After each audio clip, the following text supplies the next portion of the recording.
Hi, I'm Dave DeReese, CEO at MyRealSource, and I'm excited today to have with me Dan Elsea, President of Brokerage Services for the Real Estate One family of companies. Thanks for being here, Dan. Good. Glad to be here.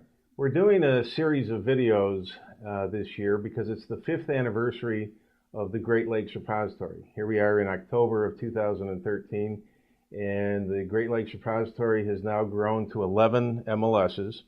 Now, Dan, I know that you were an early supporter of the Great Lakes Repository, Sure. and I wanted to get your feelings on 5 years and the growth. What do you think?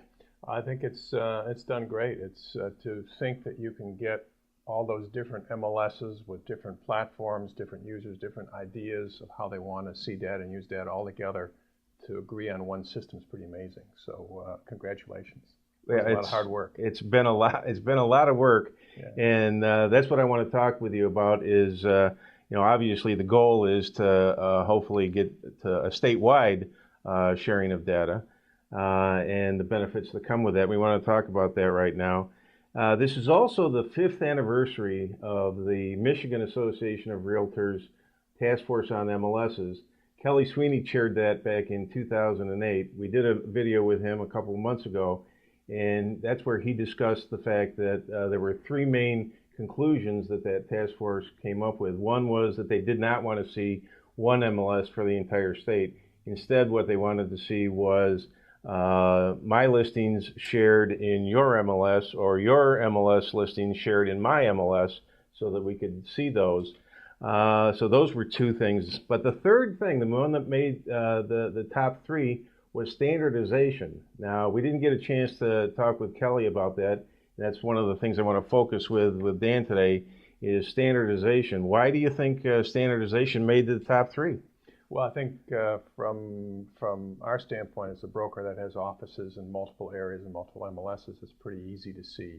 We're putting data in different ways, different systems, different styles, and it's frustrating. We have agents that are members of 3 and 4 MLSs. So some level of standardization would be wonderful. And we've been hoping and praying for that for 20 years now, probably, and working with all the MLSs to inch our way towards a process like that. Certainly the repository has pushed that along a lot further and a lot faster than we had actually hoped for.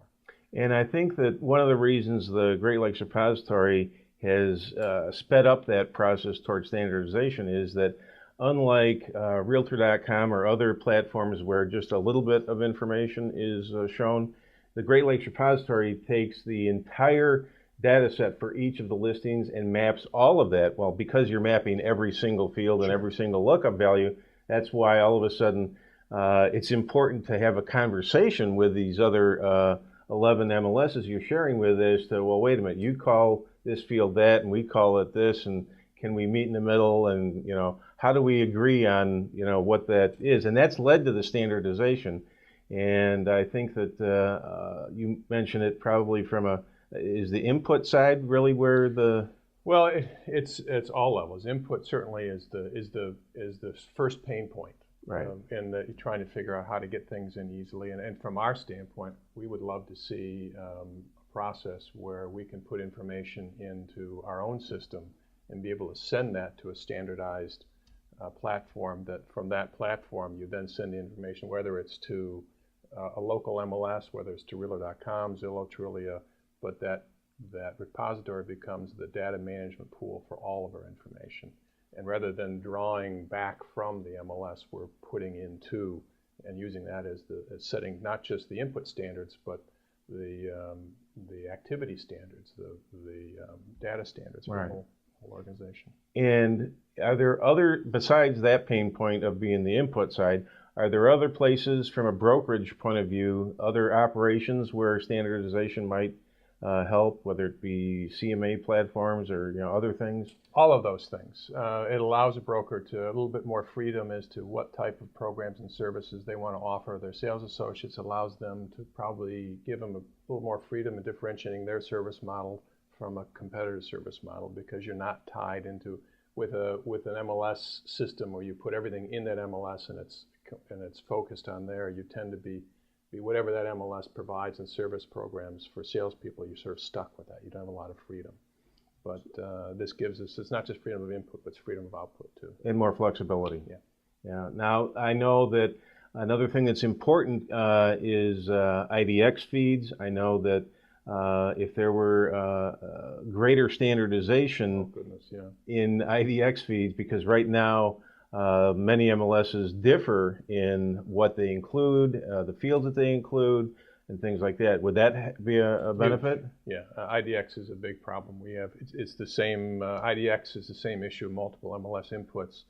Each MLS has a different nuance to what their IDX needs to be and what rules and standards there are. So for us, creating a VOW product that covers multiple MLS territories, we do it, but it takes a lot of energy and a lot of time, and it's a pain.